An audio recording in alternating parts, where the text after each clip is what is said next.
জামাতের প্রোগ্রাম ছিল, জামাতের দুইটা সেলিব্রিটি মারা গেছে, আসে নাই, হ্যাঁ অনেকে আসে নাই, খুবই খুলে যাচ্ছে।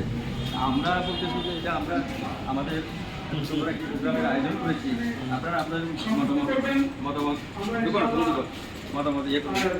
এই কল্যাণ ট্রাস্টের উত্তরোত্তর সফলতা কামনা করে আমাদের প্রধান অতিথি আসছেন, ওনার সম্মানার্থে আমি আমার বক্তব্য শেষ করছি। আসসালামু আলাইকুম ওয়া রাহমাতুল্লাহ।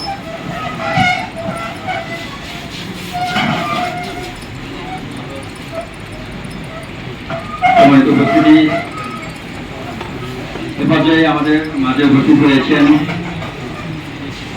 আমাদের অনুষ্ঠানের সম্মানিত প্রধান অতিথি, স্থানীয় সরকার উপপরিচালক সচিব জনাব গোলাম মোহাম্মদ বাতেন সাহেব আমাদের অনুষ্ঠানে এসে উপস্থিত হয়েছেন।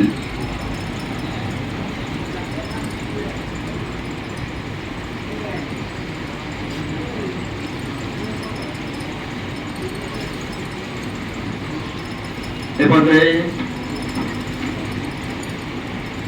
আমাদের প্রধান অতিথিকে ফুল দিয়ে বরণ করার জন্য আমাদের ট্রাস্টের চেয়ারম্যান সহ সকল নেতৃবৃন্দকে মঞ্চের সামনে আসার জন্য অনুরোধ জানাচ্ছি।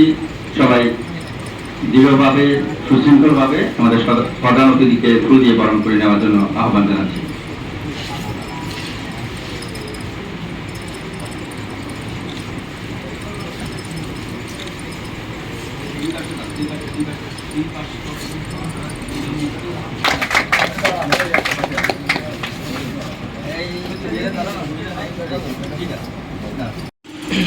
বরাদ্দ আসছে কিন্তু কিভাবে হচ্ছে, তাদের মাধ্যমে হচ্ছে, কারা প্রকল্প দিচ্ছে, সেখানে কোনো স্বজনপ্রীতি হচ্ছে কিনা, দুর্নীতি হচ্ছে কিনা, আপনাদের উপরে একটা বড় দায়িত্ব আছে।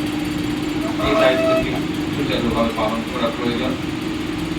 আর পৌরসভার মধ্যে যে সমস্যাগুলির কথা আপনারা বললেন, একই সমস্যায় আমরা এগিয়ে কাজ করছি।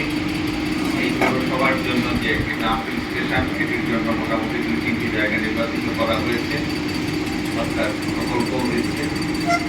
এবং যে খালটির কথা বললেন, রাজনাথ খাল এবং রাজাপুরার একটি দত্ত খাল আছে, এই খালটিকে আমরা সংস্কার করে দেব। অবকাঠামোগত আরও অনেক উন্নয়ন হবে।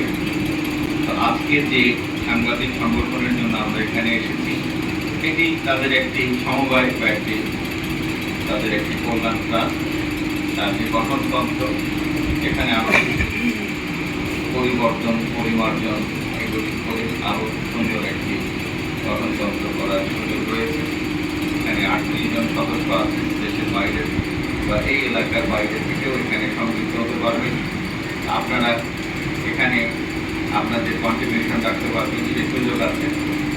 সাংবাদিকতা একটি মহান পেশা, কিন্তু এখান থেকে যে এমলিউমেন্ট বা যে আর্থিক সুবিধা সাংবাদিকরা পান সেটি অপ্রতুল। এই জন্য এইরকম যদি একটি সমবায় বা যদি একটা আর্থিক তাদের একটি কর্মকাণ্ডের জন্য একটা নিবন্ধন যদি একটি সংগঠন থাকে, এটি নিঃসন্দেহে বিপদে আপদে বা তাদের কর্মজীবন শেষে তাদের একটি অন্যতম সহায়ক হবে।